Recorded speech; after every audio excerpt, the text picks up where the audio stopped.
अस्सलाम वालेकुम नाज़रीन, आमिर मियाँ और एस्ट्रो।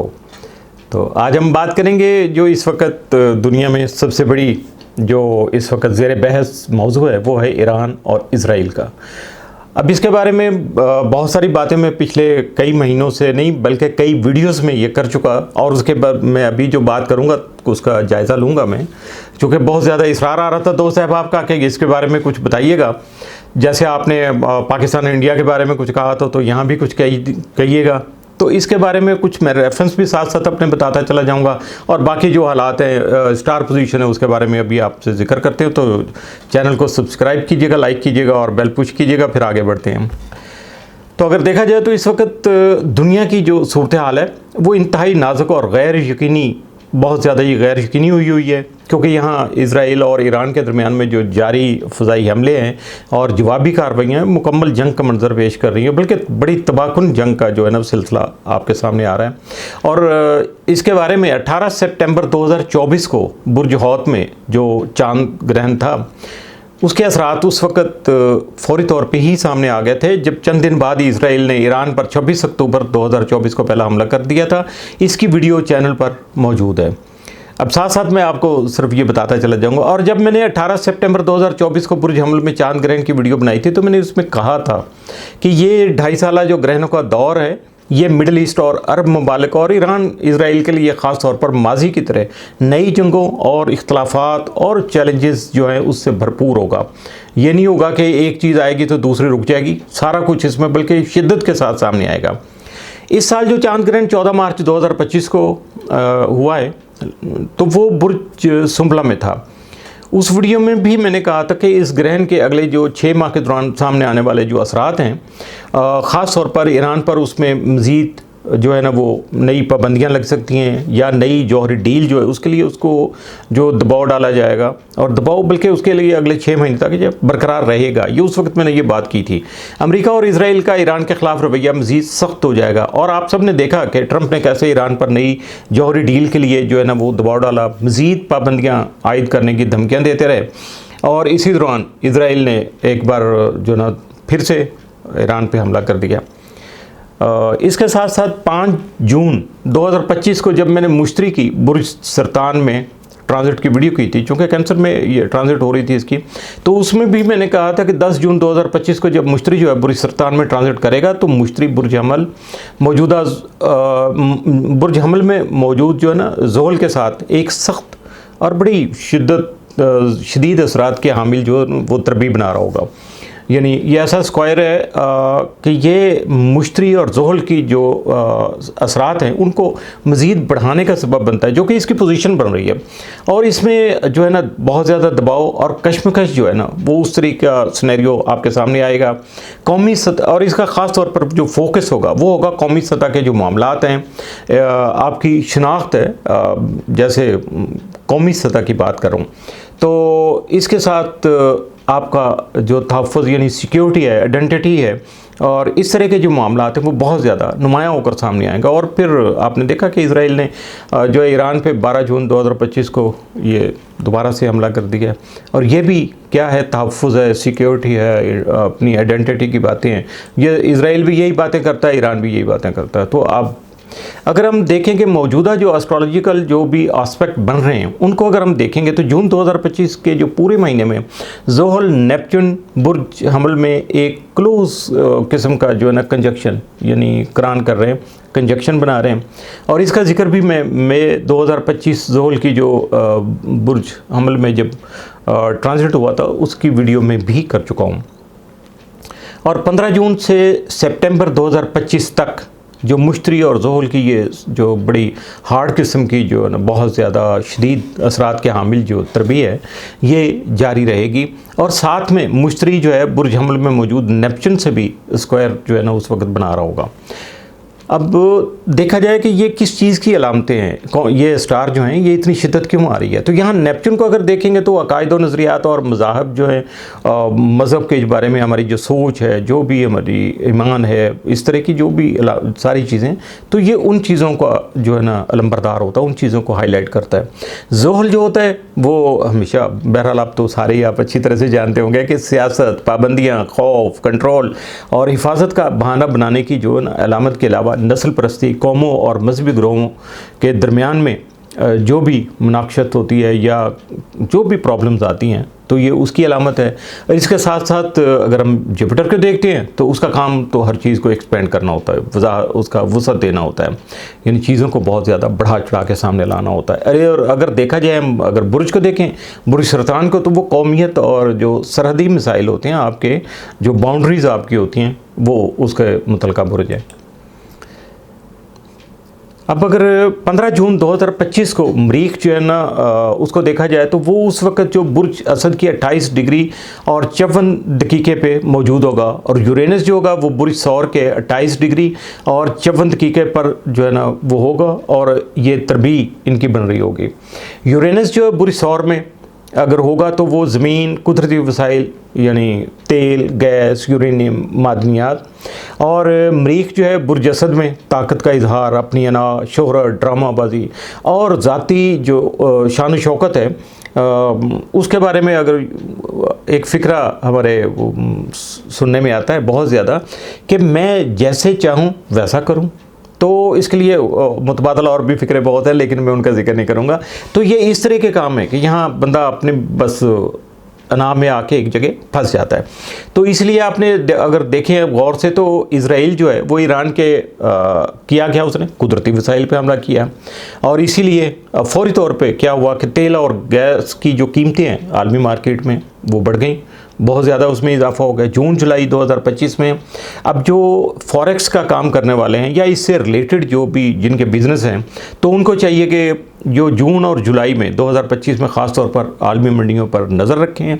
बहुत ज़्यादा उनको उतार चढ़ाव देखने को मिलेगा, और बस इतना ही कहूँगा कि एहतियात कीजिएगा, मुहतात रहिएगा।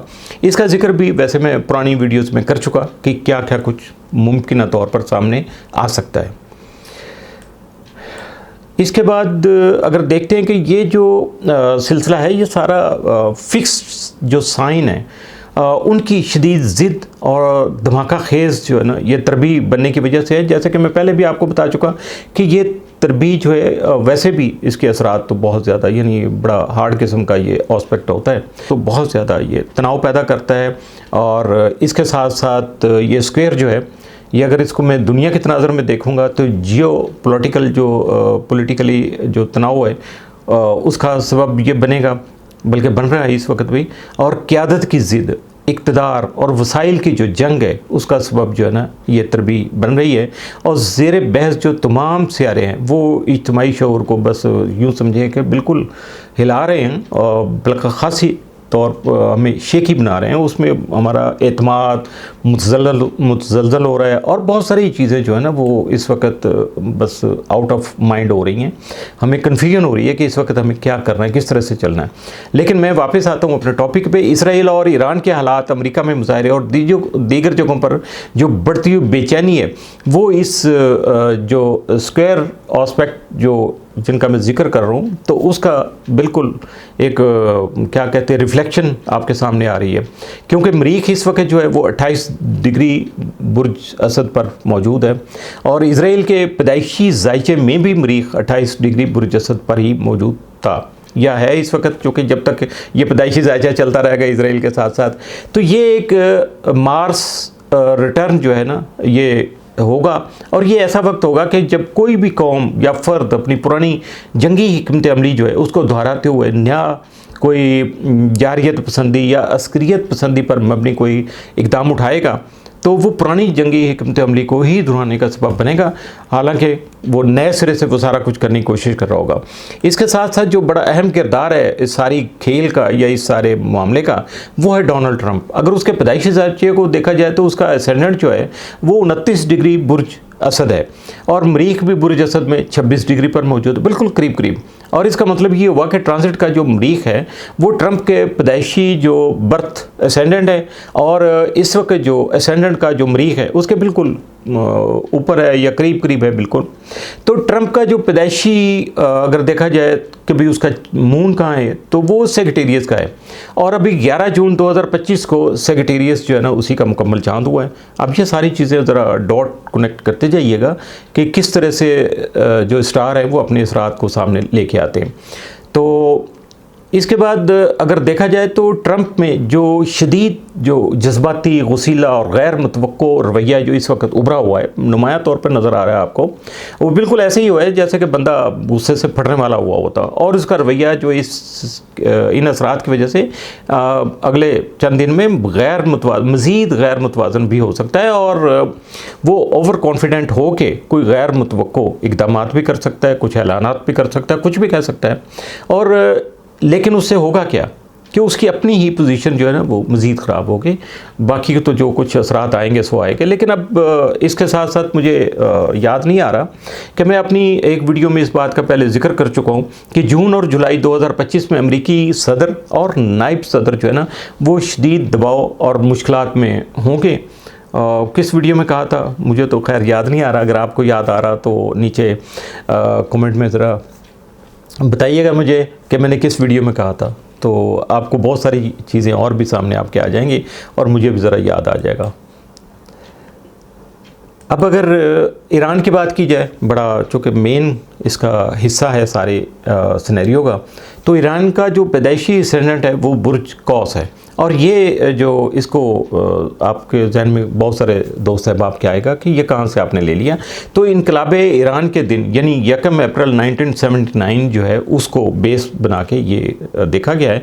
तो यहाँ सेगिटेरियस ही आ रहा है, और बुर्ज कौस का हुक्मरान जो है स्यारा मुश्तरी पैदाइशी तौर पर इस वक्त वो उस वक्त भी बुर्ज सरतान में था, और इत्तफाक से इस वक्त भी यूँ समझिएगा कि ईरान का जो पैदाइशी स्टार था मुश्तरी वो अपने ही घर यानी बुर्ज सरतान में इस वक्त वापस आ चुका है। लेकिन ईरान के एसेंडेंट बुर्ज कौस से बुर्ज सरतान, चूँकि अब दूसरी तरफ से देखा जाए तो बुर्ज सरतान 8वां घर बनता है। मैं बहुत बार अपनी वीडियो में बता चुका हूँ कि 8वां घर जो होता है मौत, कर्ज, राज, बहरान, गहरे नफ्सियाती और जो मुआशी मामलात हैं उनका उससे रिलेटेड जो घर है, ये सारे मसाइल 8वें घर से जो है ना मुतल्लका होते हैं। और अगर बुर्ज सरतान से बुर्ज कौस जो है वो चूँकि छठा घर बनता है, और छठा घर जो है आमतौर पर बीमारी, खुफिया दुश्मन, मज़ीद उलझन और मज़ीद मेहनत और जदोजहद जो होता है उससे रिलेटेड होता है। मुश्तरी अपने ही घर में चूँकि शर्म में है, लेकिन अपने हाकिम बुर्ज, अब चूँकि बुर्ज कौस का चूँकि वो रूलिंग प्लैनेट है, तो उसको को सीधा यानी बराह रास्त या डायरेक्ट जो है ना कोई फ़ायदा नहीं पहुंचा पा रहा इस वक्त भी, चूँकि पहुंचा सकता भी नहीं है। इन घरों में चूँकि सियारे अपनी नौइयत और ताकत के लिहाज से चैलेंजेस और मौके दोनों जो है ना वो पेश आते रहते हैं और उनको फेस करना पड़ता है। अब अगर थोड़ा सा और आगे चले तो देखते हैं कि ईरान और इसराइल की जो मौजूदा झड़पें हैं ये कब तक जारी रहेंगी, और ये वर्ल्ड वार 3 की तरफ तो नहीं जा रहा जो हालात हैं, और इसका अंजाम कब और कैसे और किस तरह से मुमकिन हो सकता है। अगर 17 जून 2025 को देखा जाए तो मरीख जो था वो बुर्ज सुम्बला में यानी वर्गों में ट्रांजिट जो है ना वो कर जाएगा, और मरीख जो होगा बुर्ज असद से डेफिनेट जब निकलेगा तो अपनी ज़िद्दीपन, घमंडीपन, शिद्दत पसंदी और जारहाना रवैया जो है उसका इस वक्त वो उससे भी बाहर आ जाएगा। मरीख एक जंगजू यानी मार कुटाई वाला, लड़ाई झगड़े वाला जो स्टार है, तो इस वजह से बुर्ज सुम्बला जो है उसका मिजाज जो है वो बिल्कुल तजिया करना, सोचो विचार करना, इस तरह का उसका जो है ना वो बेसिक करैक्टर है। तो दोनों को अगर देखा जाए तो दोनों की फितरत बिल्कुल अलग है, इसलिए मरीख को यहाँ अपने ख्यालात के जो इजहार है उसमें रुकावट महसूस होती है, क्योंकि मनमानी यहाँ करनी ज़रा उसके लिए मुश्किल हो जाती है। तो इसकी कैफियत कुछ ऐसी ही हो जाती है, तो जैसे हमारे यहाँ कहा जाता है ना कि सोची पे आधे बंदा गया, तो यहाँ आके इसको बुर्ज सुम्बला में कुछ ऐसा ही इसका सिलसिला बन जाता है। इसीलिए मरीख की जो ताकत है और तवानाई और जो उसका जारहानापन, शिद्दत पसंदी उसकी वो खासा कंट्रोल में आ जाती है। तो इसीलिए 17 से 22 जून 2025 के आसपास आप देखिएगा कि ईरान इसराइल के जो मौजूदा हालात हैं उनमें कदरे सुकून और ठहराव जो है ना वो आपको नज़र आएगा। ये बिल्कुल आर्जी तवक्कुफ़ इसको समझ लीजिएगा, लेकिन होगा ज़रूर। अगर इस स्टार पोजीशन को मैं थोड़ा सा और डीप डाउन करूं तो इसमें देखते हैं कि मज़ीद जो फ्लैश पॉइंट्स हैं वो इसी सिनेरियो में ईरान और इज़राइल के। तो यहाँ जो मुमकिन कशीदगी है उसके अगस्त 2025 के दूसरे हफ्ते के आसपास और सितंबर के दूसरे या तीसरे हफ्ते के आखिर में एक बार फिर आपको देखने को मिल सकेंगे, लेकिन ये इतनी तवील और तबाहकुन झड़पें मुमकिन तौर पर नहीं हो पाएंगी, बल्कि मुख्तसर और तेज़ नौइयत के जैसे शौक लगते हैं ना, इसी तरह के शॉकिंग इंसिडेंट जो है ना वो सामने आपके आएंगे। और यहाँ फिर आप पूछेंगे कि ये बताइए कि इसका फातिह कौन होगा और इसका हासिल क्या होगा, हासिल हुसूल क्या होगा सारे काम का। तो इस दौरान जो है ना वो ईरान में अगर देखता हूँ तो मुझे लग रहा है कि ईरान जो है ना ज़बरदस्त तब्दीली से गुजरेगा, लेकिन मुकम्मल तबाही से बच जाएगा। जंगी लिहाज से मजबूत अपना वो जो दिफा करेगा, मगर अपने अंदरूनी और खुफिया जो उसके दुश्मन है और सियासी नज़रियाती जो लड़ाइयाँ हैं उनकी वजह से उसका नुकसान हो सकता है। और अगर इसराइल को मैं देखता हूँ तो जारहाना तौर पर वो एग्रेशन बहुत ज़्यादा है, चूँकि फ़ौजी लिहाज से ख़ास तौर पे, तो उसकी वजह से वो ताकत का मुजाहरा करेगा, मगर ये दौर उसके लिए भी ख़तरनाक साबित हो सकता है। दुश्मनों के हमले और सियासी उलझन उसे भी दबाव में रखेंगी। और तीसरा जो अहम करैक्टर है वो है ट्रंप। तो वो शदीद दबाव का शिकार रहेगा और वो इस वक्त यूँ समझ लीजिए कि इस दौरान ज़ोर देगा कि उसके जो इर्द गिर्द के हालात हैं उनको मज़ीद हंगामा खेज़ वो बना सके और अपनी मनमानी कर सके। वो सियासी बयानियों को भी कंट्रोल करने की कोशिश करेगा, मगर इसमें ख़ुद ही उलझता चला जाएगा। देखा जाए तो इस जंग का मुकम्मल फातिह कोई भी नहीं होगा। 2025-26 एक अबूरी दौर है जहां तीनों फ़रीक अपनी अपनी ताकत को जो नई बुनियादों पर तश्कील देने की कोशिशों में मसरूफ़ रहेंगे और उसमें कामयाब भी रहेंगे, लगे रहेंगे अपने काम में। तो इस दौरान फरवरी 2026 में होने वाला ज़ोहर और नेपच्यून का जो कंजक्शन है वो एक बहुत बड़े आलमी निज़ाम की तब्दीली या ताकत की जो तकसीम है उसका पेशकदमा साबित हो सकेगा। 2027 तक बुर्ज सुंबला और बुर्ज हौद के जो ग्रहणों का दौर है उसके बाद जो एक नया आलमी जो निज़ाम कह लें, तवाज़ुन कह लें, ये उभरेगा और आपके सामने उसके खद-व-खाल वाज़ेह होना शुरू हो जाएंगे। असल में अगर मुश्तरी के दिखाए जाने वाले वसी तनाज़ुर जो होता है ना, बिग पिक्चर, जुपिटर हमेशा इसी तरह से दिखाता है, तो उसको देखा जाए तो ये सब कुछ आलमी सतह पर ताकत, वसाइल और असर रसूख के कंट्रोल के लिए एक बड़ी चालाक किस्म की जो पोजीशन है और जिसके बारे में हर जो उसका हिस्सा है करैक्टर वो अपना अपना दाव खेलने की कोशिश कर रहा है। और इसके असरात जो है वो सिर्फ तेल या मादनियात पर ही नहीं पड़ेंगे, बल्कि पानी, फ़िज़ा और ज़मीन तक जो है ना कब्ज़े की एक संजीदा दौड़ जो है ना वो आपको जो नज़र आएगी कि ये जारी है। ताकतवर ममालिक और लीडर बच जाएंगे, कोई किसी को मुकम्मल तौर पर ख़त्म नहीं कर सकेगा। जो भी कौम ज़िद, अना और पुरानी हिकमत अमली पर कायम रहेगी वो ज़्यादा नुकसान उठाएगी। इस ताकत की दौड़ और जंग में नुकसान जो है वो सिर्फ आवाम, बल्कि आम आवाम और उनकी जान, इज़्ज़त और रोज़गार का ही होगा। ये भी आपके सामने आता जाएगा, अभी भी बल्कि काफ़ी सारा मुख्तलिफ एंगल से आपके सामने ज़ाहिर हो रहा है। और आने वाले वक्त में हर फ़र्द को, हर आम इंसान को इस आलमी कशमकश के दौरान जो है अपनी आवाज़, हक़ राय दही और शऊर जो है उसको बखूबी बल्कि पूरी ताकत के साथ जो है ना जहाँ तक भी उसका बस चलता है उसको इस्तेमाल करना होगा, ताकि वो सिर्फ तबाशाई नहीं बना रहे बल्कि तब्दीली जो मुमकिन तौर पर आगे आ रही है उसका हिस्सा भी बन सके। इसके साथ ही इजाज़त चाहूँगा, चूँकि जितना भी मैंने अपना अख़ज़ किया था वो आपके सामने रख दिया। आप अपनी राय का इजहार कीजिएगा और कोई अच्छे तरीके से बहुत सारी चीज़ें होती रहती हैं। और मेरे मुतलका या एस्ट्रो से मुतलका अगर कोई सवाल हो, कोई आपकी अपनी ज़ाती तौर पे आपको मेरी कहीं किसी जगह भी असिस्टेंट चाहिए, साथ चाहिए होगा, मुशावरत चाहिए होगी, तो उसके लिए जो तरीक़ाकार है उसको फॉलो कर लीजिएगा, रब्ता कीजिएगा। और साथ साथ जो है astrohope.pk को भी विज़िट करते रहिएगा, अपने दोस्त अहबाब के साथ भी ये शेयर किया करें। ये इल्मी चूँकि चीज़ें होती हैं, ये कोई ईमान का हिस्सा तो है नहीं, लेकिन ये अपनी अफादियत साबित करती रहती हैं। इसके साथ ही अल्लाह हाफ़िज़।